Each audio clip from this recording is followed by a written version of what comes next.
Baik, jumpa kembali di perkuliahan pengantar teknologi informasi dengan saya Dueli Kurniawan. Kita akan masuk di pertemuan kedua, ya, yaitu sistem komputer dan jaringan. Berikut materinya, ya. Nanti untuk rekaman ada di lesson 2 dan praktikum ada di lesson 2.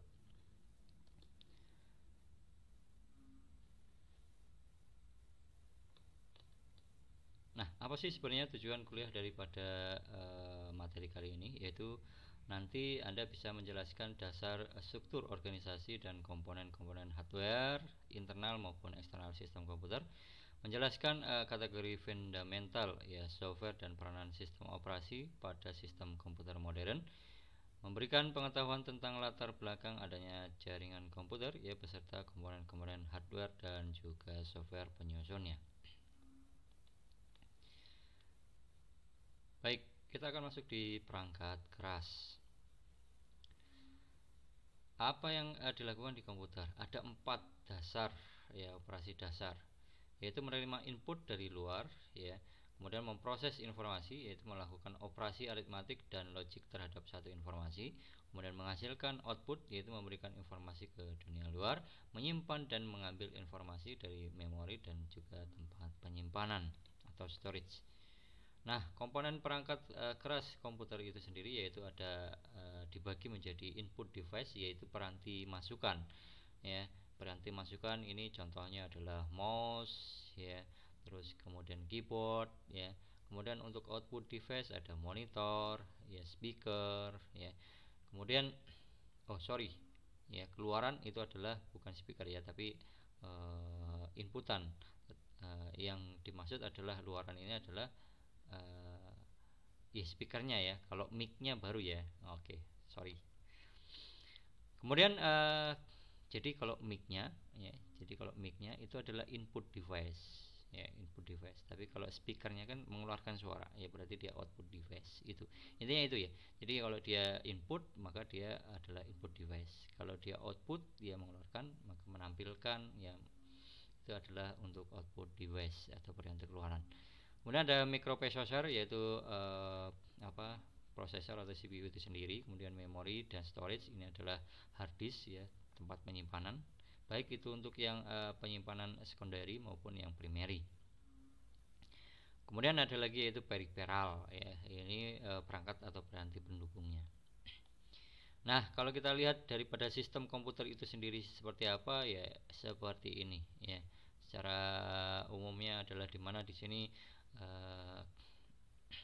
terdapat, ya, peranti, ya, yaitu untuk input, ya, ada mouse, keyboard, ya, dia masuk di USB controller, ya, terus kemudian ada hard disk, ya, dimana di sini terpasang di hard drive controller.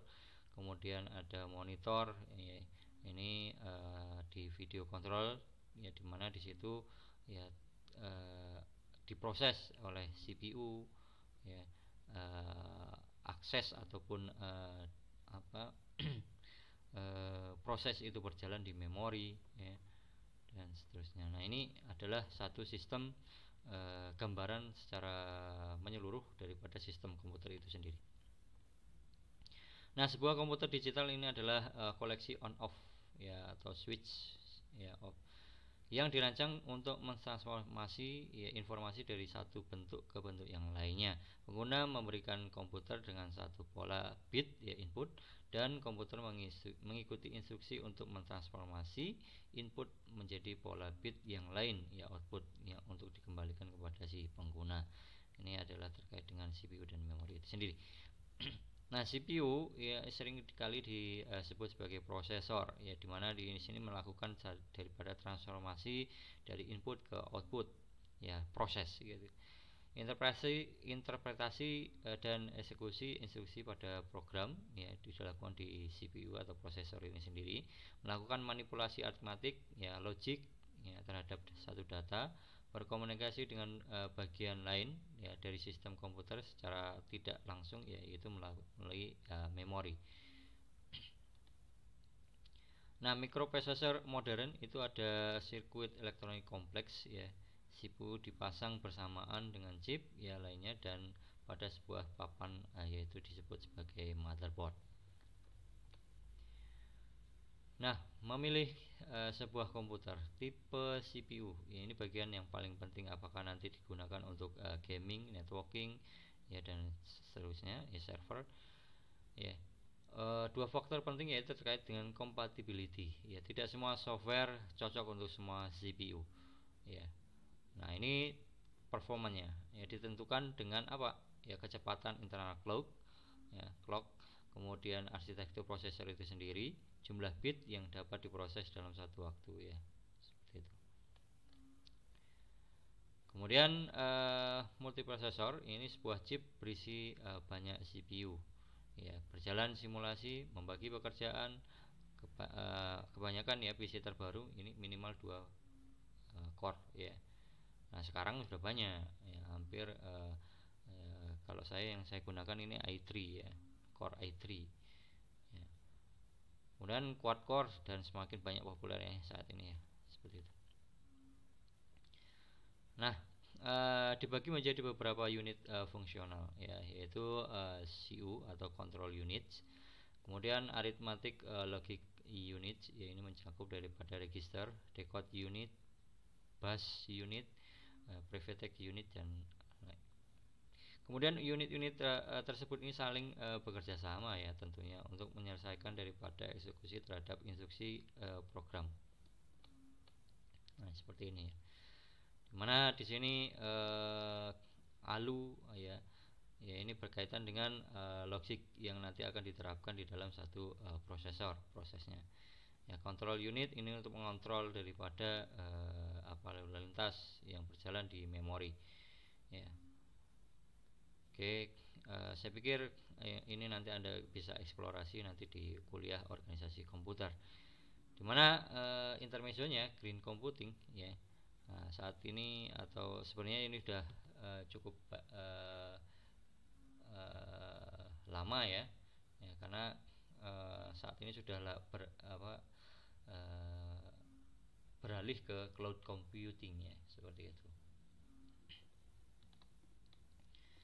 Nah, memori yaitu random access memory atau RAM. Nah, ini tipe primary storage yang paling umum. Ini menyimpan instruksi dan data ya untuk sementara. Ya, biasanya ketika kita running daripada satu proses, misalkan menjalankan daripada browser, menjalankan daripada aplikasi pengolah kata ya. Nah, itu kan ketika aplikasi berjalan running itu dia berada di RAM. Tapi ketika dia tidak berjalan ya artinya dia berada di hard disk ya, seperti itu. Nah, satu saat ketika dipanggil, nah itu dia akan berjalan di RAM. Jadi lokasi-lokasi memori memiliki satu alamat unik ya, volatil, ini hilang ya ketika power itu dimatikan ya, atau di restart atau di shutdown. Read only memory ini menyimpan daripada instruksi startup dan informasi kritis lainnya ya, ini tidak dapat dihapus. Ya, komplementari daripada metal oxide semikonduktor ya, tipe RAM ini yang low energy. Kemudian ada flash memory, ini dapat ditulis dan dihapus berulang-ulang ya, digunakan pada kamera, ponsel, komputer genggam dan lain-lain. Nah, operasi startup daripada komputer ini ketika Anda menghidupkan satu komputer ya, CPU mulai mengeksekusi daripada instruksi yang tersimpan di dalam ROM ya, terkait dengan sistem operasi itu sendiri. Nah, instruksi-instruksi tersebut itu membantu sistem untuk startup ya, dan menginstruksikan daripada bagaimana meload sistem operasi dari disk ke RAM. Nah, gitu. Nah, ketika kumpulan instruksi sistem operasi sudah berada di dalam RAM, nah barulah CPU ini dapat mengeksekusi daripada sistem operasi itu sendiri. Bus. Nah, informasi ini berkeliling dari satu komponen ke komponen yang lain. Misalkan tadi ada melalui motherboard ya, hard disk, mouse, keyboard dan monitor dan seterusnya. Nah, ini melalui jalur atau kabel yang disebut dengan internal bus atau cukup dengan dengan bus ya, dikenal dengan bus ya, cukup gitu. Nah, bus ini terhubung ke storage device ya, hard disk itu sendiri, expansion slot ya, kemudian external bus dan juga port-port ya. Nah, ini contohnya seperti ini. Bagaimana hack performance bus arsitekturnya seperti ini. Dimana ini misalkan ada modem ya, kemudian ada untuk yang jenis serial ya, digunakan untuk printer dan lain ya, kemudian fax ya. Nah, SSI ini untuk hard disk ya, grafik, video, LAN. Nah, ini semua berjalan ke bus. Port. Nah, komputer ini memiliki beberapa port untuk memenuhi satu kebutuhan yang berbeda-beda. Misalkan untuk video port ini menghubungkan ke monitor, audio port ini untuk menghubungkan ke speaker ataupun headphone, USB port ini untuk menghubungkan daripada keyboard, printer, kamera, disk, drive, portable storage dan lain-lain. Beberapa port ini terkoneksi langsung dengan sistem board ya, dengan yang lainnya terkoneksi dengan expansion slot cardnya. Peripheral ya, slot dan port ini digunakan untuk menambahkan peripheral ke dalam sistem. Nah, beberapa peripheral ya, seperti keyboard dan juga printer ini dapat digunakan sebagai penghubung antar pengguna atau orang dan komputer ya, piranti input dan outputnya gitu ya. Nah, peripheral lain ini digunakan untuk menghubungkan komputer dengan mesin yang lain ya. Input dari pengguna ke prosesor. Nah, kerumitan daripada pemrosesan informasi di komputer ini disembunyikan dari pengguna ya. Pengguna hanya melakukan satu input aja, perintah input, dan menerima outputnya nanti keluar di layar gitu, dari piranti input ataupun output. Nah, piranti input ini dimanfaatkan orang untuk memasukkan daripada perintah ya, atau data untuk diproses oleh komputer. Nah, misalkan seperti ini ya, pen scanner ya, OMR ya, keyboard, multi-touch ya, atau handwriting ya, PDA, barcode ya, semua ini adalah alat-alat input device. Output ya, dari prosesor ke pengguna. Nah, piranti output ini mengkonversi informasi yang diproses komputer ke dalam bentuk yang dapat dipahami oleh manusia. Nah, beberapa jenis pirantinya ya, contohnya ada monitor, printer, audio ya, speaker itu sendiri ya. Kemudian fax ya, menerima input dokumen kertas ya gitu. Nah, ini contohnya ya. Nah, ini di sini ada speaker ya. Nah, ada headset ya. Gitu ya. Oke, printer, fax, monitor ya. Oke. Baik, gitu. Silahkan nanti Anda diskusi ya di forum diskusi yang sudah disediakan di halaman utama ya, nanti apa yang menjadi risiko ya kesehatan dari penggunaan komputer yang berlebihan. Nah, apa yang bisa dilakukan atau untuk minimalisasinya. Silahkan nanti Anda berkomentar ya, nanti akan saya nilai. Nah, tadi kita sudah bahas terkait dengan perangkat keras ya, saat ini kita akan membahas terkait dengan perangkat lunak. Ya, pemrosesan dengan perangkat lunak ya, atau perangkat lunak software ya, ini memungkinkan pengguna mengkomunikasi suatu persoalan kepada komputer dan komputer memberikan satu solusi kepada pengguna. Nah, software ini adalah sebenarnya program, data dan juga dokumentasi. Ya, tanpa perangkat lunak ya, komputer hanya mesin yang ya nggak bisa berjalan apa-apa kan gitu. Nah, algoritma himpunan prosedur langkah per langkah untuk menyelesaikan satu pekerjaan. Nah, pekerjaan programmer adalah mengubah algoritma ini menjadi satu program dengan menggunakan bahasa pemrograman. Nah, beberapa aplikasi software aplikasi ya, perangkat lunak aplikasi ini berperan sebagai produktivitas tool ya, untuk membantu daripada pengguna memecahkan atau memudahkan daripada kegiatan atau memecahkan daripada masalah itu sendiri. Sistem software itu perangkat lunak sistem atau operating system ini mengkoordinasi penggunaan dan operasi perangkat keras ya gitu. Kemudian compiler dan interpreter ini memungkinkan daripada programmer untuk untuk membuat satu software yang baru. Nah, kategori daripada perangkat lunak itu sendiri seperti apa? Ada yang seperti ini ya. Nah, ini kayak misalkan untuk aplikasi di banking, airlines, web browser, ini adalah lapisan daripada aplikasi itu sendiri, ya, software aplikasi. Nah, bagaimana di operating system ya atau di sistem program ada yang namanya compiler, editor, command interpreter, ya operating system itu sendiri ya itu. Kemudian ada hardware. Nah, hardware itu ya fisiknya ya gitu. Physical device ya, mikro arsitekturnya, machine language-nya ya gitu. Oke, compiler atau interpreter. Bahasa komputer. Setiap komputer memproses instruksi ya dalam bahasa mesin ya. Nah, kode-kode numerik yang digunakan untuk mengerjakan operasi-operasi dasar misalkan adding dan subtracting number, comparing a number, moving number, ya repeating instruction ya. Nah, programmer ini menggunakan dari bahasa tingkat tinggi high level language ya seperti Basic ya, Pascal, C++, C, bahasa Java dan seterusnya. Nah, dari source code ini menjadi satu program. Jadi programmer membuat satu program source code gitu ya. Nah, misalkan dalam bahasa C, Pascal atau Basic, terus kemudian nanti dikompilasi source code-nya menjadi satu objek ya code, yaitu di compiler. Nah, objek code ini dalam bahasa mesin itu sendiri ya, ngelink, execute. Nah, ini bisa dieksekusi ya itu oleh pengguna sehingga interface-nya bisa dimanfaatkan.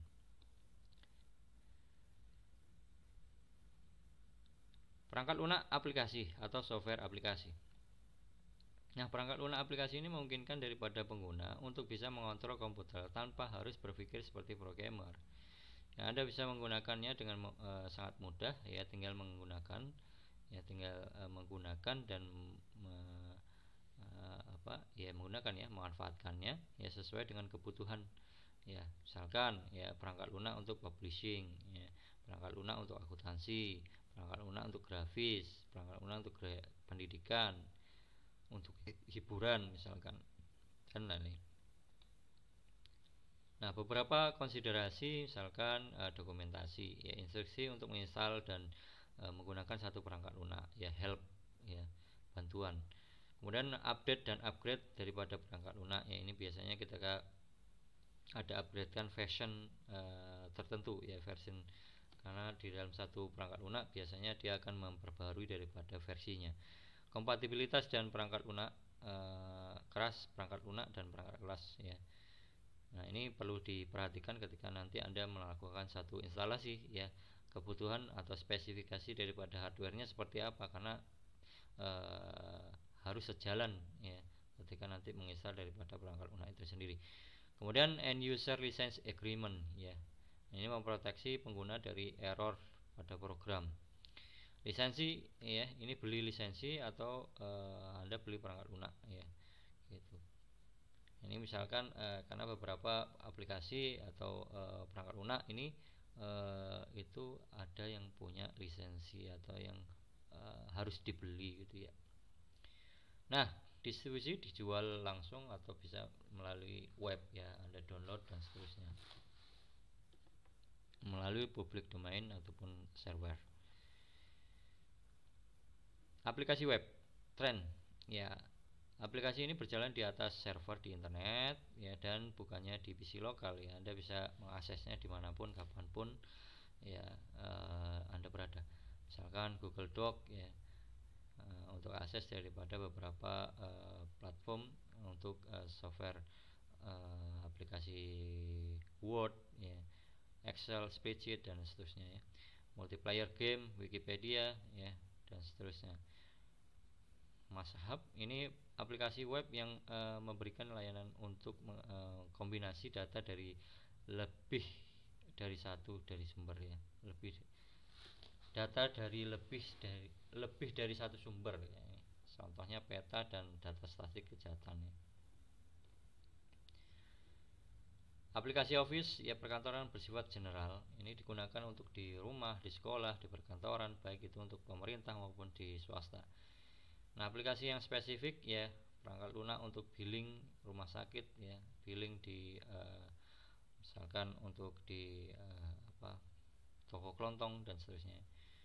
Ya, perangkat lunak untuk pengelolaan katalog perpustakaan ya terkait untuk peminjaman buku ya.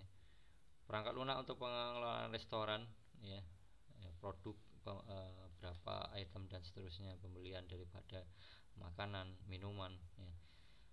Cenderung berharga lebih mahal daripada yang general tentunya ya, karena ini lebih spesifik. Perangkat lunak sistem atau operating system. Nah, ini terdiri dari sistem operasi ya, perangkat lunak utility.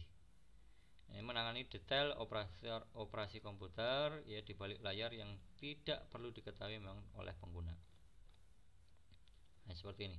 Jadi software sendiri adalah untuk menjembatani ya. Menjembatani apa? Menjembatani antara si komputer user, antara user dengan hardware seperti itu. Jadi sistem operasi seperti itu. Nah, hidup tanpa sistem operasi. Jadi setiap programmer harus ya mengetahui perangkat keras secara detail, ya dapat mengakses perangkat keras secara penuh menggunakan bahasa mesin yang membuat program dalam waktu relatif lama untuk yang paling sederhana sekalipun. Ini memang dilakukan oleh setiap programmer. Nah, setiap program itu akan berisi banyak kode program untuk melakukan hal yang sama. Nah, ini tidak dapat dibangun dengan high level language.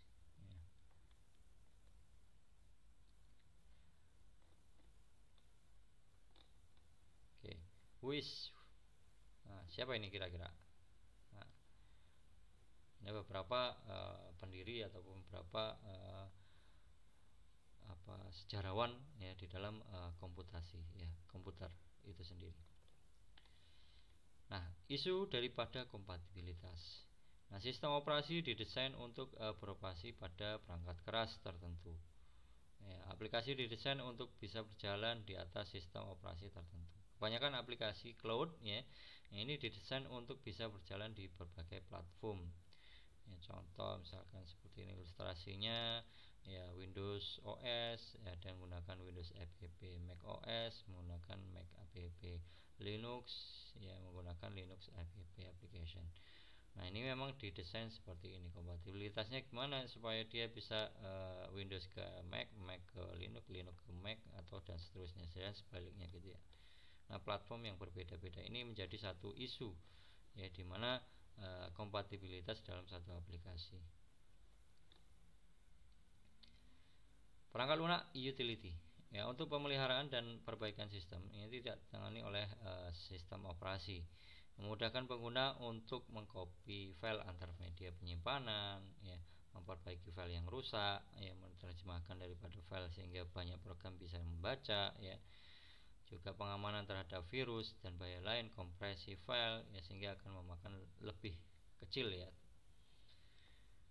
Device driver ini program kecil yang memungkinkan peranti masukkan ataupun keluaran, input atau output ya, untuk berkomunikasi dengan komputer. Contohnya ya keyboard, monitor, printer dan lain-lain. Ini device driver ya, biasanya kalau Anda tapi kalau untuk yang beberapa OS yang saat ini ya, itu sudah cukup drivernya sudah tidak perlu lagi untuk install driver. Tapi kalau di bawah daripada Windows 7 ya, itu perlu adanya yaitu device driver. Jadi ketika Anda setelah menginstal sistem operasi ya, Anda butuh untuk menginstal beberapa drivernya ya, agar untuk meningkatkan daripada kinerja atau performa piranti itu sendiri ya gitu. Nah, banyak device driver ini yang sudah terbungkus bersama peripheral, sementara yang lain biasanya terjual besar. Ya, kalau misalkan tidak ada ya, Anda bisa search di internet ya, ada beberapa yang sudah bisa langsung secara otomatis terdownload ya, menggunakan update driver dan seterusnya. Kemudian pengelolaan file. Salah satu tantangan bekerja dengan komputer adalah mengetahui dengan baik ya di mana data disimpan dalam penyimpanan dan dapat ditemukan ya, menemukannya dengan cepat. Nah, kebanyakan sistem komputer ini menerapkan satu mekanisme untuk menyimpan file secara hierarki yang terdiri dari atas file dan folder ya, biasanya gitu. Nah, file diletakkan dalam satu folder, folder diletakkan di dalam satu folder yang lain. Nah, setiap file dan folder memiliki satu page ya, biasanya kalau kita punya seperti ini kan, nah, itu kan kita punya satu page. Nah, ada di mana misalkan, nah gitu. Oke. Nah, ini contohnya tadi ya. Dengan Windows Explorer, pengguna dapat melihat isi ya sekaligus lokasi file ya. Memiliki satu kakas untuk bisa searching.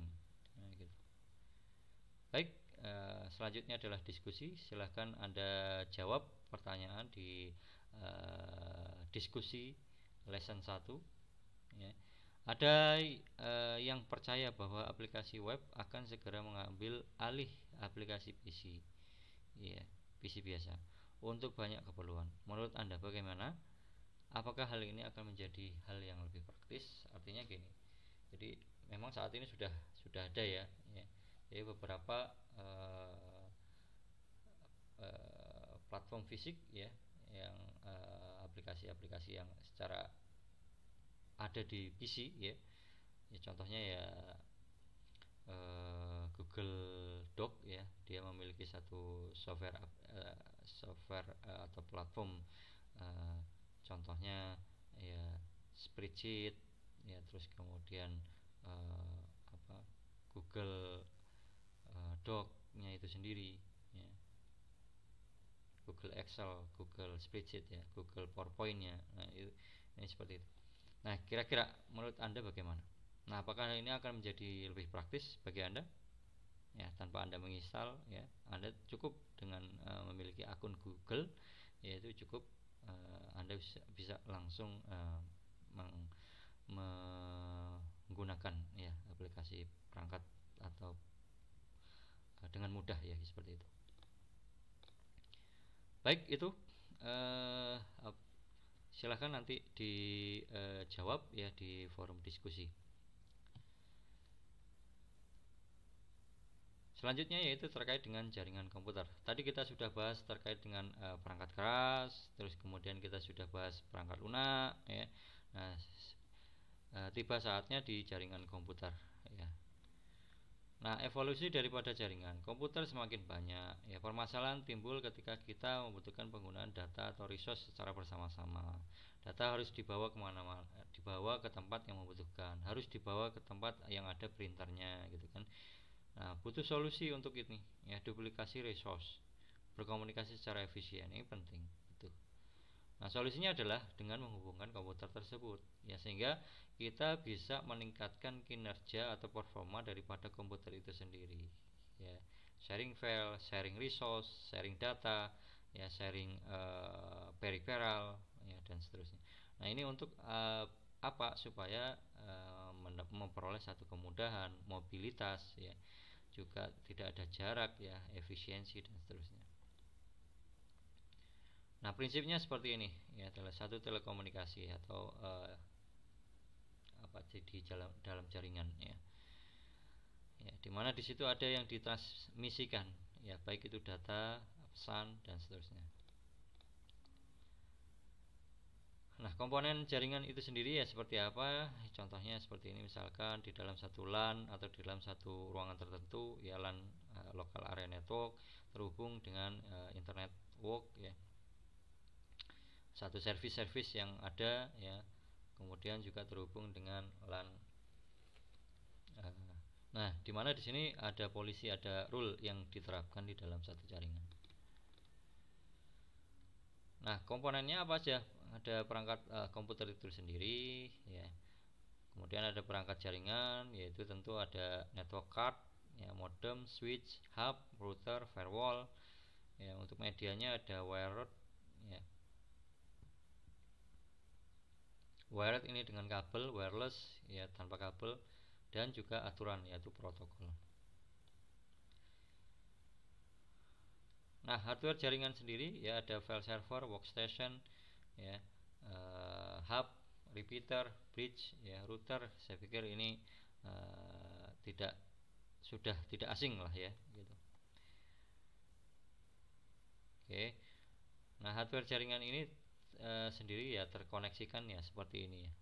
Ya, dimana komputer-komputer di dalam satu LAN ya, itu local area network itu bisa terhubung. Nah, ini bisa meningkatkan daripada kinerja komputasi, kinerja eh, komputer masing-masing ketika mereka akan sharing data, sharing resource ya, dan seterusnya. Nah, jenis jaringan ada LAN, local area ya, untuk area lokal aja. MAN itu untuk metropolitan. Wide ya, WAN ya, ini untuk yang wilayah publik.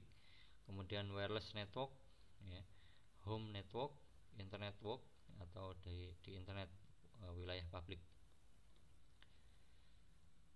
Nah, jenis jaringan ada eh, terkait dengan jaraknya gitu ya.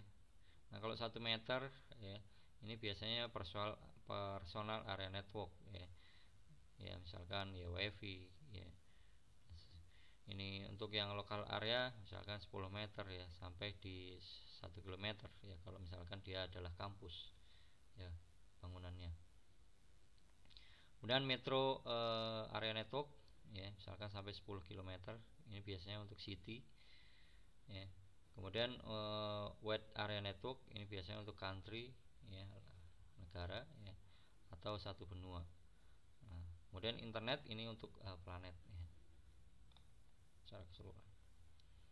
Nah, contoh aplikasi jaringan ada electronic mail, web, electronic conference ya, file transfer, remote computer, cloud storage ya. Saya pikir ini juga sudah tidak asing ya bagi Anda. Internet network of network. Jadi artinya jaringan itu dengan jaringan. Ya, sebenarnya komputer satu dengan komputer yang lain itu adalah saling terhubung. Itu. Jadi kalau misalkan Anda ingin mengakses daripada servernya Facebook ya, ya sebenarnya itu adalah satu bentuk satu komunikasi. Kalau nanti misalkan down, berarti ya Anda tidak bisa menghubungi atau mengunjungi daripada server tersebut. Contoh aplikasi dari konsep yang dikenal dengan istilah distributed system ya. Dengan polisi ya yang sama memungkinkan beberapa sistem operasi bisa saling berkomunikasi. Ya, protokolnya biasanya digunakan adalah TTP, FTP, SMTP, TCP, UDP, IP, ACMP ya. Nah, ini aturan main untuk mengatur daripada satu komunikasi antar komputer di dalam satu jaringan. Misalkan untuk metode akses jaringannya, topologi fisiknya, tipe kabelnya, ya kecepatan transfer datanya, format pesannya ya, gitu. Nah, ini contohnya ya, dimana di satu location A, location B ya, ini melakukan satu komunikasi ya, seperti itu. Nah, ini adalah satu bentuk protokol ya, simulasi protokol maksudnya adalah gitu ya, dimana di sini ya tentu setiap protokol itu berbeda-beda ya, dimana di situ bisa translator ya, dan seterusnya. Nah, ini dimana di sini ya tentu satu komunikasi antar person yang lain itu berbeda-beda di dalam satu protokolnya, tergantung apa ya tipenya ya, meliputi apa aja. Nah, mengapa dibuat berlapis atau layering? Ini terkait dengan modularity ya. Pengubahan implementasi fitur atau layanan pada layar ya tentu tidak mengganggu layanan pada layar yang lainnya. Ini penting. Kemudian bandwidth ya, ini adalah jumlah data yang bisa kita transmisikan melalui media komunikasi dalam jangka waktu tertentu. Ya, biasanya diukur dalam kilo atau megabit ya per second. Nah, bandwidth ini dapat dipengaruhi oleh apa? Ya, biasanya ya fisik dari jaringan itu sendiri, ya jumlah trafik dari dalam jaringan ataupun jenis koneksinya. Nah, software komunikasi ini biasanya dalam bentuk ya misalkan network operating system ya. Ya, ini biasanya dipakai untuk sistem menangani komunikasi antar workstation. Atau model client server, ini satu atau komputer lebih yang bertindak sebagai server dan sisinya bertindak sebagai client. Atau model yang peer to peer, ya ini satu komputer satu dengan komputer yang lain ya, gitu, peer to peer. Nah, teknologi internet itu ada direct connection, yaitu koneksi secara langsung atau dial up connection menggunakan modem, ya. Broadband connection ini bandwidth yang lebih besar daripada DL connection, ya. Teknologi internet, ya, ini jenis-jenis daripada broadband. Ada DSL, ya, digital subscriber line, ini menggunakan kabel telepon, ya, yang digunakan untuk melewati suara. Kabel modem ini menggunakan dari kabel coaxial, ya, sama seperti layaknya sinyal TV. Satellite connection ini menggunakan satu piringan disk untuk mendapatkan satu sinyal. Wireless connection ini tanpa kabel, ya, semakin banyak yang dipakai menggunakan daripada wireless connection ini sendiri. Ini satu standar, ya, wireless network standar, ya. Nah, ini biasanya kalau Anda punya laptop masing-masing ini punya WiFi, ya, tipe A, B, G, N dan seterusnya. Ini semakin berkembang, ya. Ada Bluetooth, ya, yang sebelumnya WiFi, WiMAX, ya. Sekarang sudah 4G, ya, 5 bahkan, ya.